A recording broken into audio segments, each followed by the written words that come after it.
Untuk transaksi, jadi kita tetap menganggap dolar saat ini masih punya cengkraman. Karena lebih dari 90% transaksi di dunia ini, negara manapun dari 192 negara, 90%-nya transaksinya menggunakan dolar. Jadi menghilangkannya dalam satu malam itu tidak mungkin. Dan kita tahu dari Federal Reserve yang printing money, 75% dolar itu berada di luar Amerika. Jadi itu tidak mungkin hilang begitu saja. Yang kami dari MMT itu memprovokasi gitu ya, itu bukan transaksi, tetapi cadangan devisa. Jadi dunia punya cadangan devisa itu jangan dolar, harusnya emas, lebih stabil. Ini yang kita mau promosikan ke depan adalah, wahai pemerintah Indonesia, Anda tidak, kalau punya saat ini cadangan dolar, itu untuk transaksi saja. Tapi cadangan devisa, pakai emas atau pakai dinar. Dan untuk membiayai pembangunan ekonomi Indonesia yang saat ini menurut saya APBN itu lebih ngurusi rumah tangga. Sektor produktifnya tidak terlalu besar. Kita tahu untuk sektor produktif, kita perlu uang. Nah saat ini inflasi kita Indonesia emang rendah 2%, terhebat mungkin katanya dari tahun 99. Itu sebenarnya pisau dua muka. Karena sebenarnya uang beredar juga nggak banyak. Jadi kalau sekarang harga sebuah mobil 200 juta, yang mau beli juga susah. Kalau saya pribadi lebih baik harganya 500 juta tapi semua orang Indonesia bisa beli. Itu menarik itu. Iya, itu prinsip. Nah, itu karena apa ya, printing money aja gitu ya. Indonesia saat ini punya 87 sekian ton emas. Kalau divaluasi itu sekitar 50 triliun rupiah.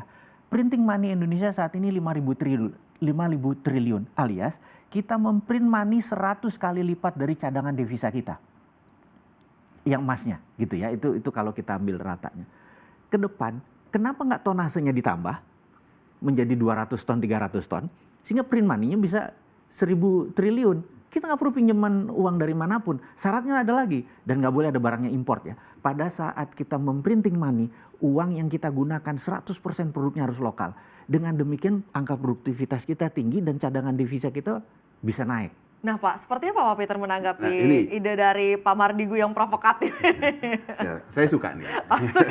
Saya suka dengan ide-ide yang seperti ini. Dan saya sangat sependapat dengan apa yang disampaikan tadi. Satu hal, ya, banyak yang tidak sependapat sebenarnya, tapi satu hal yang saya sependapat. Aku bilang pendapat dulu aja. Yang sependapat dulu. Yang sependapat adalah sebenarnya inflasi ya, itu menjadi masalah ya, ketika dia benar-benar inflasinya tinggi, yang kemudian menyebabkan kita benar-benar nggak bisa membeli, ya, karena memang inflasi adalah ukuran daya beli, ya. Inflasinya besar sehingga masyarakat kita menderita karena tidak mempunyai daya beli. Ya.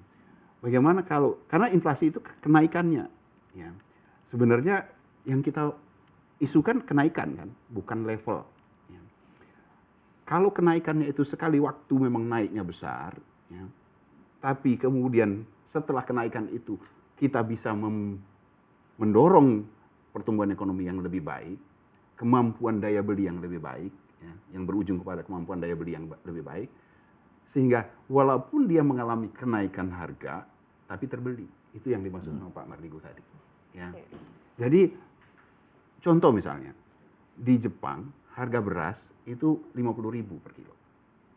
Tapi tidak ada satupun orang Jepang yang protes kepada pemerintahnya karena inflasi atau karena harganya terlalu mahal. Kenapa? Karena semua orang bisa beli. Kita harga beras itu kita tekan sampai serendah-rendahnya, yang kemudian menyebabkan petani kita mengalami kerugian. Masyarakat kita masih protes karena masih tidak terbeli.